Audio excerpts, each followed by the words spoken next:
Today on AGetc Etc., we hear from Tim McAllister, PhD, Principal Research Scientist, Ruminant Nutrition and Microbiology, Agriculture at Agri-Food Canada, who continues his presentation on unraveling the secrets of the rumen.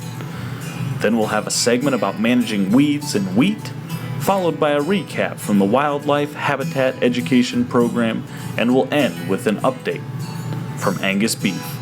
Stay with us.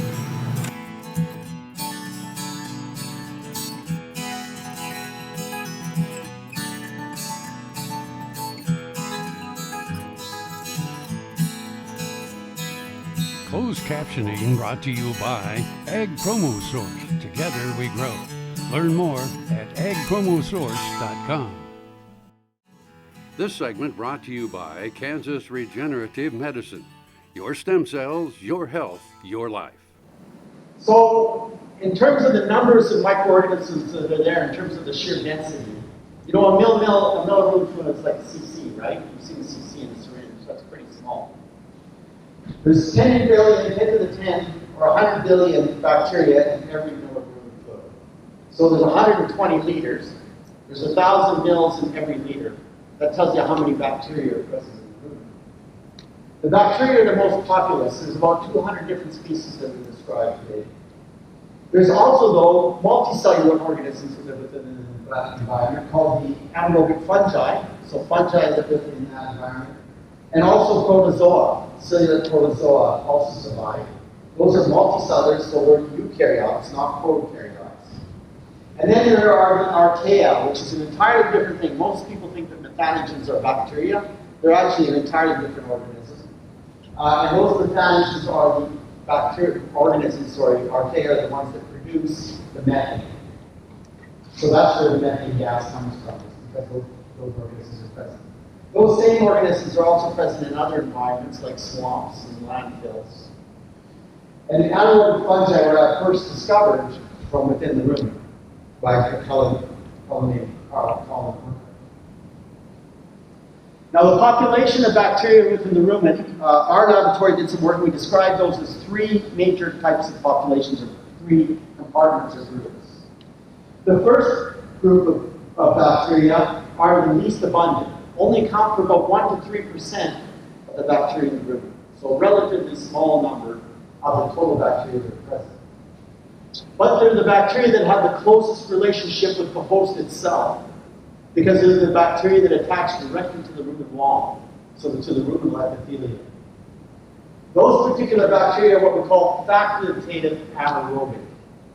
And what that means is that they can live in the presence or the absence of oxygen. So those particular bacteria, we can actually grow them out on the lab bench. We don't have to have all of that hydrogen and oxygen exclusion effect, because those bacteria can live even in the absence or presence of oxygen.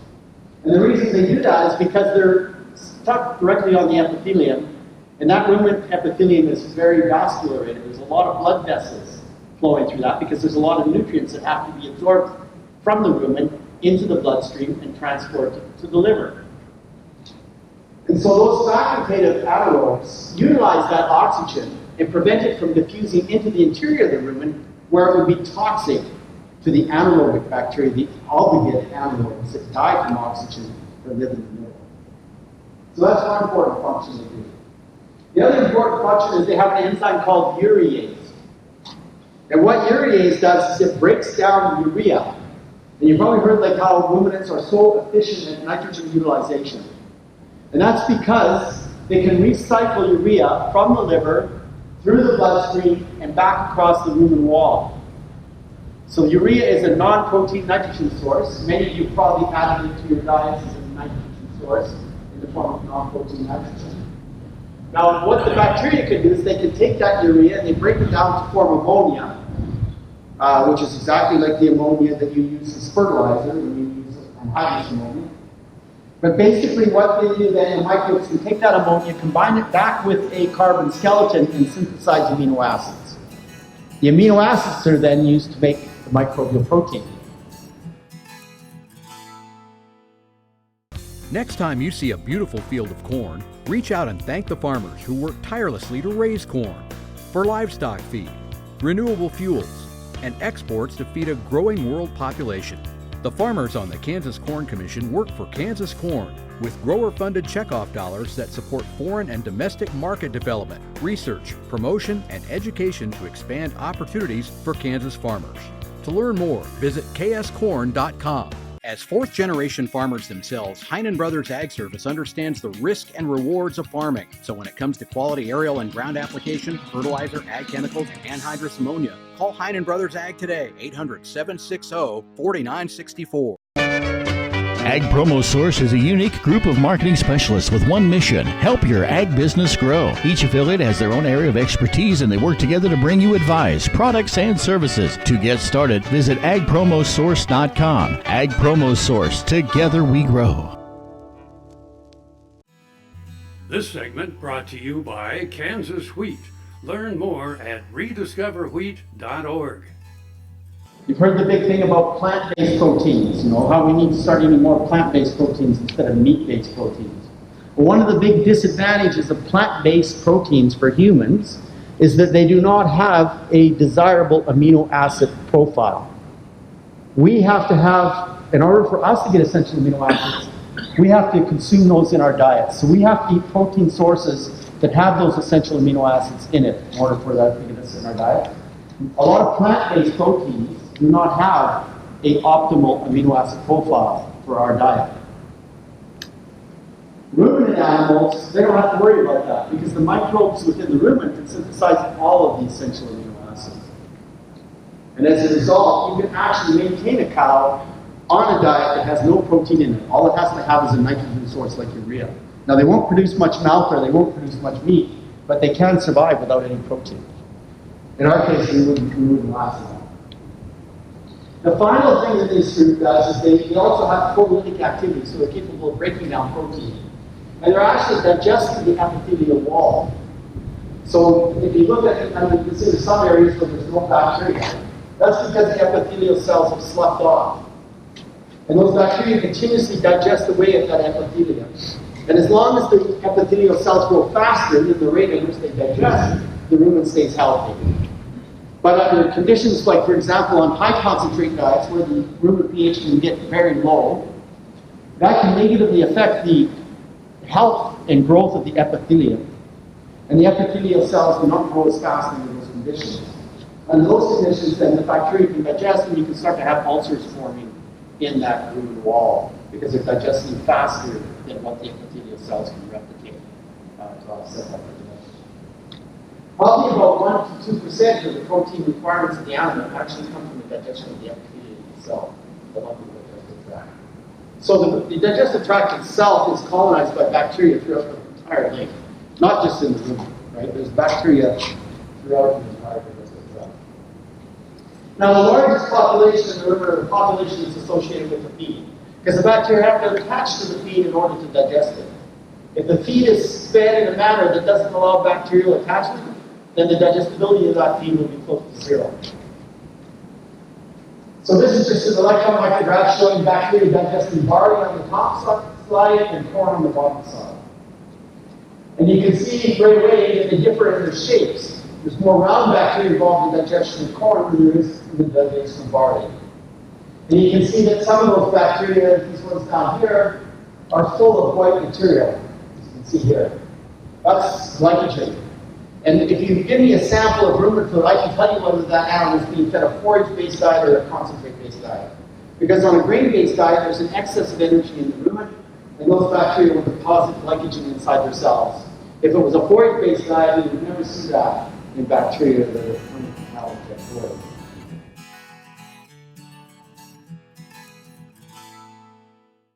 Sure Crop Fertilizers was started by my father, Don Sherman, and my mother, Shirley Sherman.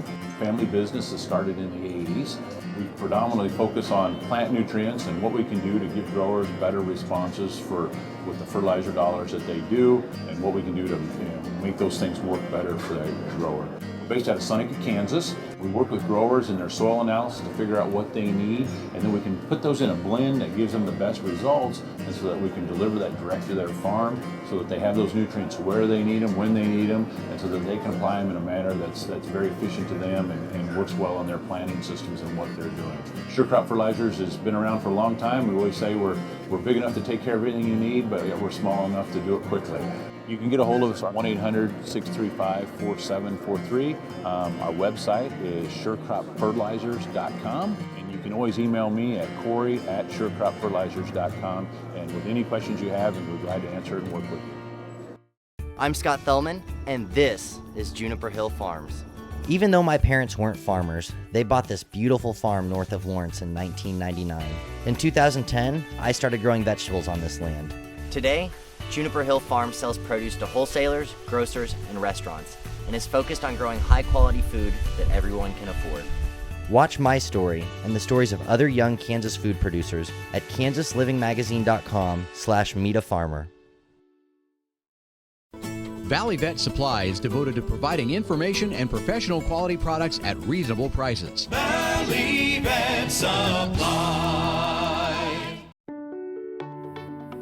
I'm Rexanne Struve, veterinarian in Western Iowa. I have a veterinary clinic and started doing stem cell therapy on dogs in August of 2014. And after the first 2 dogs, after 3 weeks, I saw such dramatic results. I said, hey, I have arthritis. I have joints, really need this help. Where can I go to get this done? I had stem cell therapy done in November of 2014 on my finger joints, my hip, and the ball of my left foot, all of which I'd had real severe problems with. Saw a pretty dramatic improvement in a short amount of time. I would certainly recommend that somebody don't wait until I'm in the position that I was in with the damage already done to my joints. I encourage veterinarians to use it for their animals, and I encourage anybody who sees this video, if you have need, get in contact with these people because this is a phenomenal place to have this done. This segment brought to you by Kansas Farm Bureau, the voice of agriculture. To join today or for more information, go to kfb.org. We do have a pretty good crop of weeds in a lot of our wheat fields, but a lot of our fields got planted late, and we're kind of late developing in the spring, and with all the moisture, the weeds have come on. We probably have some mare's tail and kochia that probably came up earlier in the season. The big one in the summer, of course, is Palmer amaranth, along with some of the grasses like crabgrass and foxtails. Glyphosate probably carried the majority of that load, to be honest with you. Very broad spectrum in control as far as grasses and broadleaves. When glyphosate got really cheap and we went with some higher rates, and that probably contributed to some of the resistance issues that we've developed now. So we can't rely on the glyphosate for control of those species anymore. In many cases, the 2,4-D and dicamba are not doing the job either, partly because in many cases we let those weeds get way too big for them to control. One of the alternatives is gramoxone or paraquat. Paraquat is non-selective like glyphosate, so it's pretty broad spectrum in general, although it tends to be better on broadleaf species than in grasses. One of the keys to getting good weed control with paraquat is coverage. It requires adequate, thorough coverage because it's contact, it's not systemic. So that means probably at least 15 gallon per acre carrier, if not 20 gallon per acre. You also want to add adjuvants to it to make it work properly. And where you can, it also is beneficial to tank mix it with atrazine or metribuzin. And if you can't use those because of your future cropping plans, then it still is beneficial, I think, to tank mix those with either a 2,4-D or dicamba to get a little systemic activity.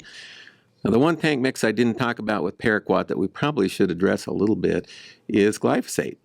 The problem being that when you tank mix those two, you get severe antagonism, that is, reduced control, especially out of the glyphosate. So unfortunately, tank mixing paraquat with glyphosate is probably not a very good option. The key, I think, with most of these is weed size, if we can get them on before the weeds get too small, and especially with the contact herbicides, we need to have that adequate coverage and use the appropriate adjuvants. So a minimum of 15 gallon per acre, really preferably 20 gallon per acre for the sharpen and the paraquat type of treatments.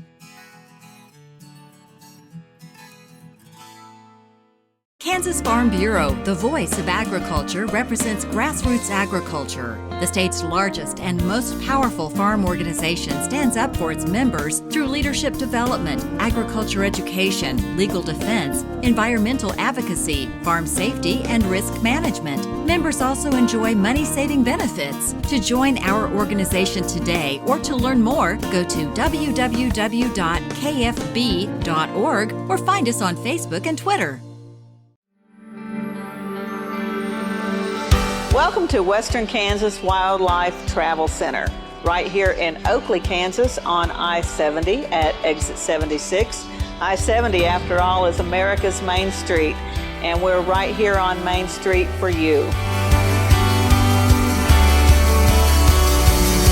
Now that I'm an Oakley resident, I still come in almost every day, and I sit and listen to the conversations of the people around me.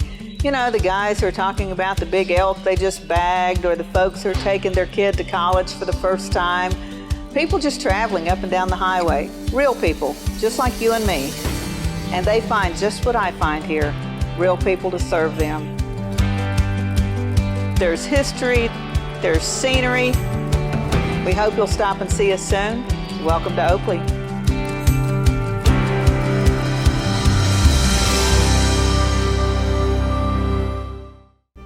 Kim Mannering with Hardy Insurance. Today we will talk about employee safety and work comp coverage. On your farm, do you ask your friends to come help? Are they considered employees or neighbors helping neighbors? Did you know that you can be held responsible just as if it's a work comp accident? Give me a call, we can discuss. 316-945-6733. Earlier in my life, I rode bucking horses and rodeos, and my shoulders took such a beating, and that was probably the reason for having several previous surgeries on both shoulders. About a year ago, I decided that I didn't want to have another surgery, and so I contacted Kansas Regenerative Medicine, took their treatment process. It was relatively pain-free. Now, after 8 months, my shoulders have healed to the point where I think I'm probably 90 to 95% of normal.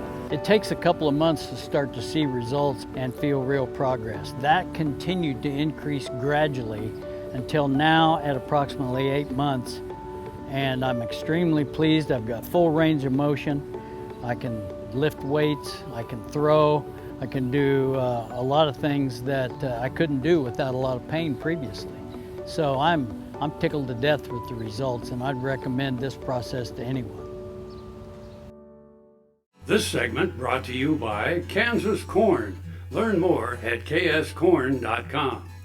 We're out here at the Wildlife Habitat Education Program at the National Contest at Rock Springs 4-H Center. There are multiple states represented here from 4-H and FFA, and they're out here competing to be the nationally best wildlife habitat evaluators. We have 15 states represented, 17 teams from across the United States. The Kansas side of this is that each state has a competition to decide who's going to go to the national contest. This year our Kansas competition was held at Manhattan.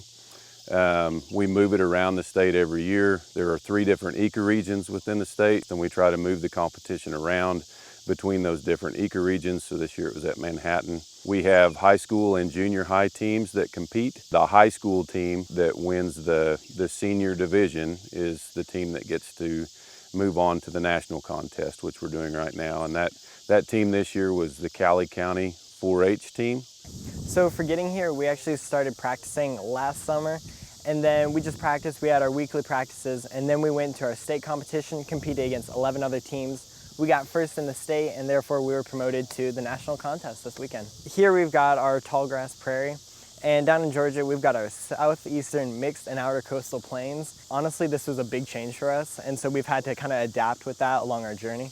But it's been really cool because we've gotten to see the other teams, some of them who have been here, and them giving us little like side tidbits or tips on the way.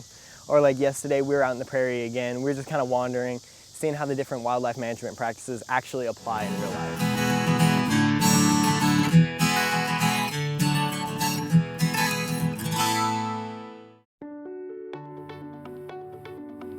My name's Karen Cope and I have multiple sclerosis.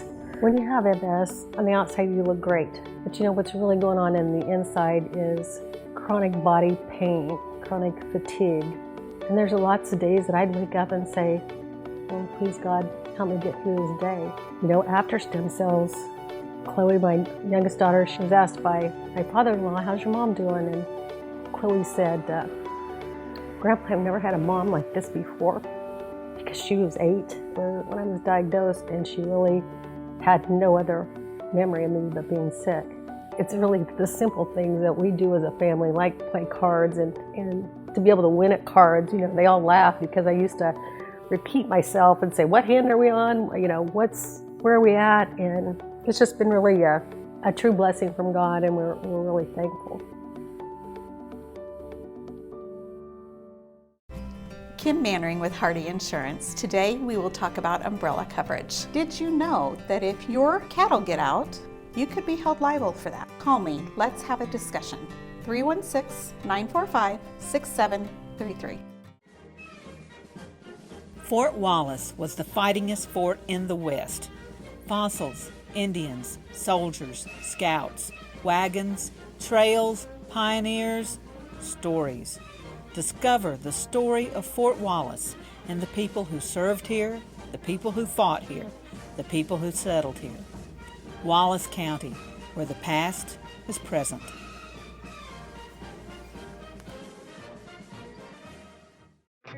Next time you see a beautiful field of corn, reach out and thank the farmers who work tirelessly to raise corn for livestock feed, renewable fuels, and exports to feed a growing world population. The farmers on the Kansas Corn Commission work for Kansas Corn with grower-funded checkoff dollars that support foreign and domestic market development, research, promotion, and education to expand opportunities for Kansas farmers. To learn more, visit kscorn.com. The Kansas Wheat Innovation Center in Manhattan is rediscovering ways to get improved varieties and new genetics in the hands of farmers faster. Grower-led and checkoff-funded research initiatives are bringing about positive change. This grassroots leadership provides a strong voice in Topeka and Washington, D.C. Now is the time to partner with Kansas Wheat in moving wheat forward. Kansas Wheat Commission and Kansas Association of Wheat Growers. Farmers investing in their future and yours. Log on to rediscoverwheat.org. This segment brought to you by Kansas Soybean Commission. Progress powered by Kansas farmers. Providing relevant information to cattlemen, feeders, and allied industries. Feeding Quality Forum looks to the beef industry's future. It's really designed to give producers and anybody in attendance the opportunity to build a relevant and unique perspective on where the industry is headed, but also really gain more information on key issues, whether it be animal health or marketing, whatever it might be that's relevant to producing a quality product that we know our consumers are looking forward to purchase from all of us. The August 27th to 28th agenda holds a variety of topics, from understanding global market dynamics to genetics and alternative management options, linking ranches to feeders. Every topic that we have on this agenda is not there to fill time. It's there because it's relevant to helping you better manage your cow-calf operation from a health or genetic standpoint. It's there to help you better manage your feeding operation with regards to what quality targets are being demanded by the marketplace and how do we manage cattle profitably in a sustainable way that allows us to continue to put a quality product in front of consumers. A chance to rub elbows with other cattlemen and other people across the industry prepares us for what's ahead. History would show that when you invest a little time today to understand what tomorrow holds, we're much better positioned to grasp a hold of the future and really begin to dictate it as opposed to just having to respond to it. Registering for the event is simple. Just go to feedingqualityforum.com and you can register right there online. And I encourage you to do it very, very quickly. We offer a packing plant tour to the first 50 registrants that are interested in that event. And if you've not been in a major scale packing plant, this will be an opportunity you won't want to miss. On-site registration will not be available. Registration is $200 and is open until August 9th. If you need one more good reason to attend, one thing about a certified Angus beef sponsored event, we assure you we will eat well. And so not only come prepared to digest a lot of information, but come prepared to dine on a lot of certified Angus beef product that we promise to serve you and that we hope you enjoy when you're here with us as our guest. I'm Bob Cervera. Closed captioning brought to you by Ag Promo Source. Together we grow. Learn more at agpromosource.com.